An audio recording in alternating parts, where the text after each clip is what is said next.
다 함께 읽은 본문 말씀을 통하여서 하나님의 말씀을 나누도록 하겠습니다. 잠시 다니엘서 1장 9절 말씀을 우리 지난 말씀인데 읽어보도록 하겠습니다. 다니엘서 1장 9절입니다. 시작.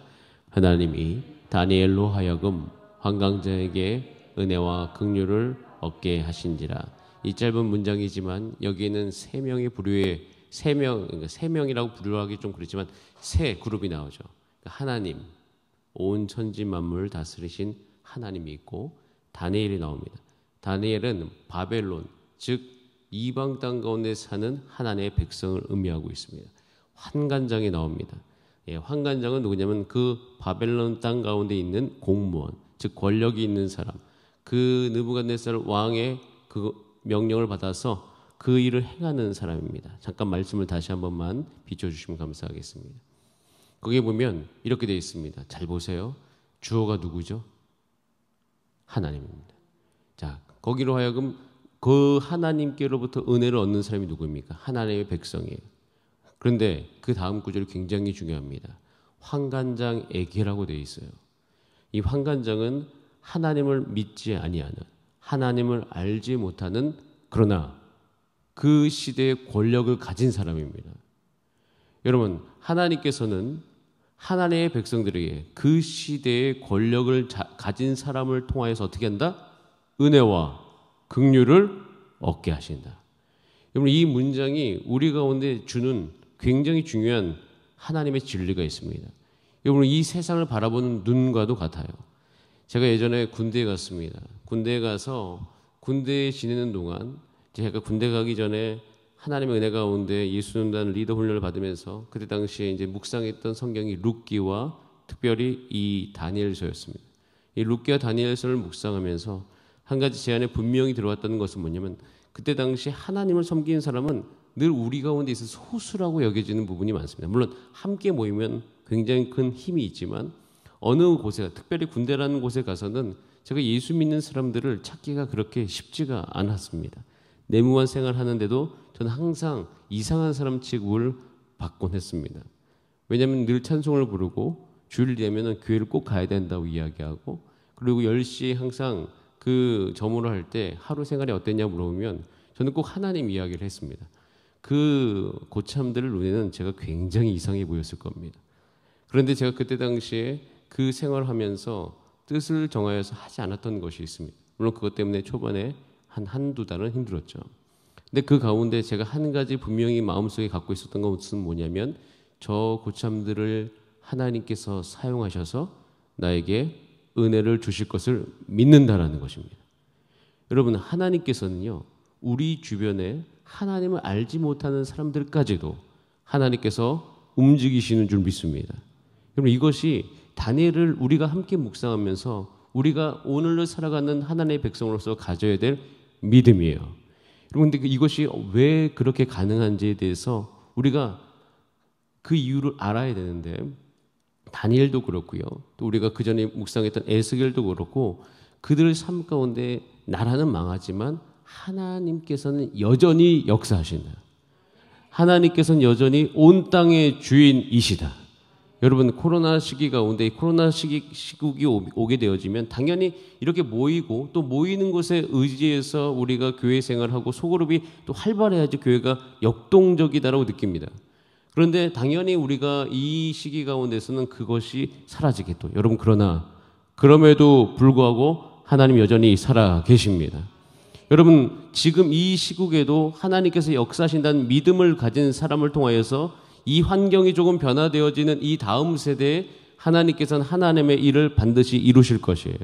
여러분, 이것이 다니엘서를 통해서 저와 여러분 가운데 주는 하나님의 중요한 메시지예요. 하나님의 주권은 언제나 어느 곳에나 여전히 작동하신다. 누굴 통해서? 세상 안에서. 그리고 세상 사람들을 통하여서도 하나님께서는 분명히 그렇게 일하실 줄 믿습니다. 그럼 직장에 가시면 직장에 예수 믿지 않는 분들 있으실 수 있습니다. 예수 믿지 않는 분이 훨씬 더 많겠죠. 상사도 있고 부하 직원도 있습니다. 또 같이 일하는 동료들도 있겠죠.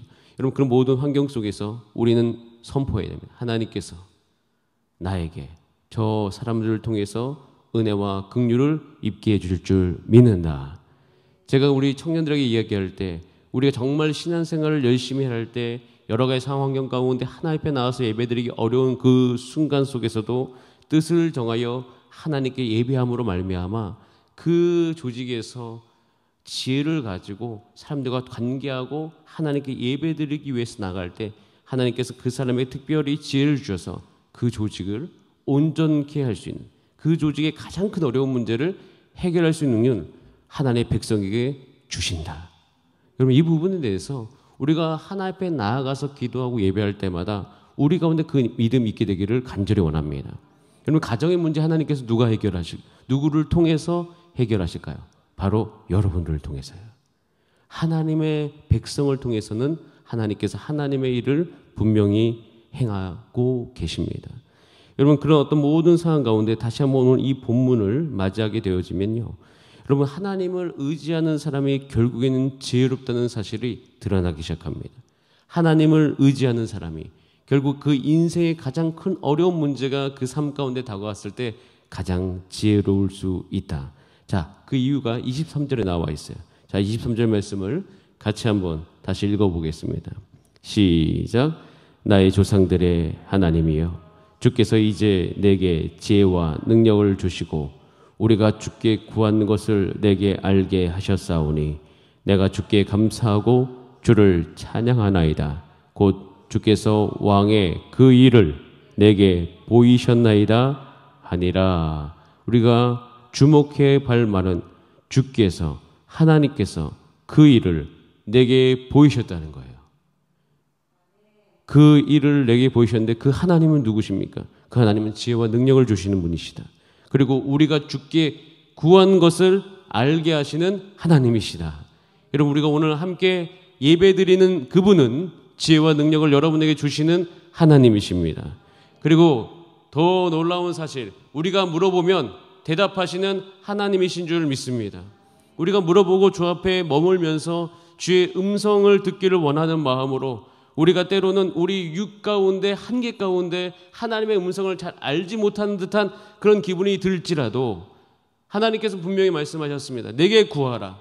그럼 후히 주시고 꾸짖지 하시는 그 하나님, 꾸짖지 아니하신 하나님께서 우리 가운데 지혜를 부어 주신다고 하셨으니 여러분, 여러분의 인생의 가장 공고한 문제를 지금 하나님 앞에 물으실 수 있는 여러분 되시길 바랍니다. 하나님께서는 반드시 그것에 대해서 답을 주셔요.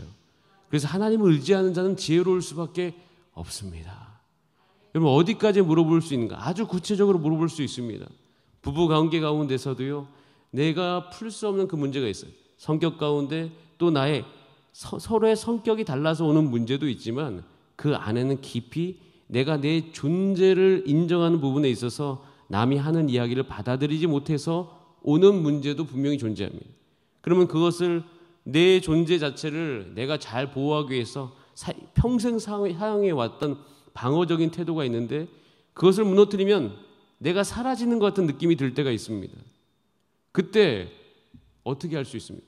사실 거기서 그 문제를 해결하시는 분들이 드물어요. 그런데 여러분, 하나님을 알잖아요. 그리고 하나님께 묻잖아요. 그럼 하나님께서 그 사람에게 그 부분들을 보여주십니다. 너의 이 부분들이 내 안에서, 하나님 안에서 해결되어져야 된다. 처음엔 받아들이기 어렵지만 그것을 받아들이는 순간 그 지혜로 말미암아 절대 풀릴 수 없을 거로 여겼던 그 문제가 풀리는 것을 경험합니다. 여러분, 하나님을 의지하는 자는 결국 지혜롭습니다. 제가 아버지로 살아가면서 지혜를 얻은 적이 있습니다. 그 지혜를 제가 한 5, 6년 정도 지금 사용하고 있습니다. 전 예전에 아이들 앞에서 온전한 모습을 보여야 되겠다라는 생각을 가지고 있었습니다. 그런데 그렇게 살다 보니 스트레스가 이만저만이 아닙니다. 이유는 한 가지죠. 저도 가정 안에서는 육의 모습을 지닐 때가 있죠. 육이 다 지쳐가지고 피곤할 때가 있죠. 그러다 보면 당연히 아이들 앞에서도 저의 모습이 온전치 못하는 경우들이 많습니다. 그것은 우리가 인생을 살아가는데 우리가 받아들여야 될 겸손함인 거죠. 그러다 보면 항상 혼란스럽죠. 왜냐하면 아이들을 훈육할 때나 아이들 앞에 그 옳은 얘기를 할 때 내가 그 영역과 멀리 떨어져 있었던 모습이 같이 공존하기 때문이에요. 이것 때문에 굉장히 고민이 많았습니다. 하나님께 묻기 시작했죠. 기도하기 시작했습니다. 하나님께서 저에게 주신 지혜는 무엇이었냐면 네 자신이 온전함을 보일 필요가 없다라는 것입니다. 그 다음에 주셨던 답은 그 순간 하나님이 나타나면 된다. 이게 무슨 얘기냐면 제가 과거에 어디에 놀러 간 적이 있습니다. 놀러 가서 아내와 다툰 적이 있어요. 다툴 때 많은 고민들이 있었습니다. 왜 뒤에서 아이들이 보고 있으니까. 물론 이제 그 다툼 가운데는 여러 가지 원인이 있습니다. 뭐 내가 피곤한 것도 있고 여러 가지 그게 뭐 한두 문제겠습니까? 그런데 어느 순간 하나님께서 딱 주신 거는 기도하라라는 마음이 있었어요. 그래서 그 순간 차를 멈추고 한 명씩 돌아가면서 기도하기 시작했습니다. 저희 두 자녀도 기도를 했었어요. 그 순간 하나님의 용서와 이해가 그 차에 임해서 그 뒤에 모든 일정이 온전했던 것을 믿습니다. 그 뒤에 한 가지 자녀들 입속에서 나오는 말이 있어요. 제가 예를 들어서 좀 분위기가 안 좋거나 화가 날 때 저희 자녀가 이렇게 얘기합니다. 아빠 가서 기도하고 오세요. 이게 굉장히 중요한 진리예요. 왜냐하면 하나님이 기도할 때 들으시고 하나님이 임하시면 우리 아버지의 화가 풀린다. 여러분 이것은요. 아버지가 온전함보다 훨씬 더 자녀들에게 영향이 큽니다. 이유는 그 순간 하나님을 보는 거예요. 결국 아빠도 하나님이 다스려야지 온전해진다. 그러면 그 자녀는 나중에 문제가 생겼을 때 누구에게 갈까요? 하나님께 가겠죠. 하나님께 기도해야지 자기가 온전해진다는 것을 알 수 있는 것입니다. 여러분 하나님을 의지하는 사람은 지혜롭습니다. 하나님을 의지하는 아버지는 지혜로워요. 하나님을 의지하는 어머니는 지혜롭습니다. 그 순간 하나님이 드러남으로 말미암아 결국 모든 것이 온전해지는 것을 볼 수가 있어요. 자, 우리 28절 말씀 잠깐 보시기 바랍니다. 28절 이게 같이 연결되는 것인데요. 시작. 오직 은밀한 것을 나타내실 이는 하늘에 계신 하나님이시라. 그가 느부갓네살 왕에게 후일에 될 일을 알게 하셨나이다. 왕의 꿈 곧 왕이 침상에서 머릿속으로 받은 환상은 이러하나이다 라고 되어 있습니다. 다니엘의 믿음이 여기 분명히 나와 있죠. 은밀한 것, 아무도 모르는 것. 하지만 그것이 하늘에 계신 하나님께로부터 우리 가운데 알 수 있는 것이다. 그렇게 이야기하고 있습니다. 여러분 이 세상의 그 어떤 문제라 할지라도 하나님께서 여러분 가운데 해결을 주시고 지혜를 주실 줄 믿습니다. 여러분 하나님께서는 그 일들을 밝히 드러내 보여주세요. 전 특별히 이 새벽에 하나님께서 그 일을 참 많이 하셨습니다. 저희 가정에 예전에 어머니 아버지가 예수님 믿으셨습니다. 성결교 다니셨어요. 제가 왜 성결교 목사가 되었나 참 고민이 한번 생각해 봤어요. 왜냐하면 제 일생에 제가 선결교회를 다닌 적이 그렇게 많지 않기 때문에 어렸을 때 조금 다녔고 그 뒤엔 침례교회를 더 많이 다녔기 때문이죠. 그런데 신학대학원 갈 때쯤 제가 다시 성결교로 돌아왔음을 보게 되어집니다. 근데 제 신앙의 뿌리가 거기에 있었다는 것을 어떻게 발견했냐면 저희 어머니와 아버지도 한때 교회를 다니셨었습니다. 근데 그 교회를 다니셨을 때가 가장 좋았던 시절이에요. 제 어렸을 때 기억에. 근데 그 문제가 있었다. 교회의 재정적인 문제 이런 것들 가운데서 어머니 아버지가 큰 상처를 받으시고 교회를 결국에 이제 안 다니시기 시작했죠. 그 큰 상처 때문에 충분히 이해가 되는 부분이 있습니다. 커서 봤을 때. 그런데 그때 이후로 어머니 아버지의 관계가 급격히 좋아지지 않았었어요. 굉장히 어려운 문제들이 가정 안에 많았습니다.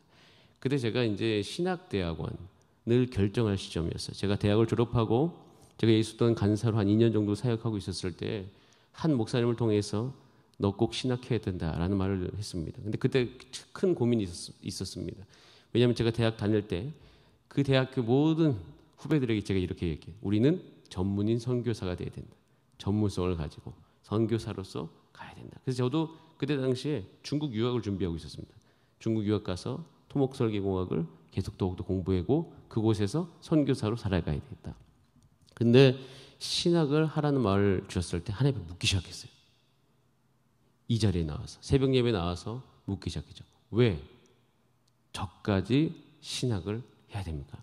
물론 제가 평생 선교사 사는 건 인정하지만 신학 목사님들 너무 많은데 또 후배들에게 그렇게 나눴는데 제가 꼭 해야 될 이유 하나님께서 말씀해 주셔서 첫 번째, 너의 가정을 향한 최후의 통첩이다. 그러니까 너를 통하여서 내가 너의 가정을 구원하겠다.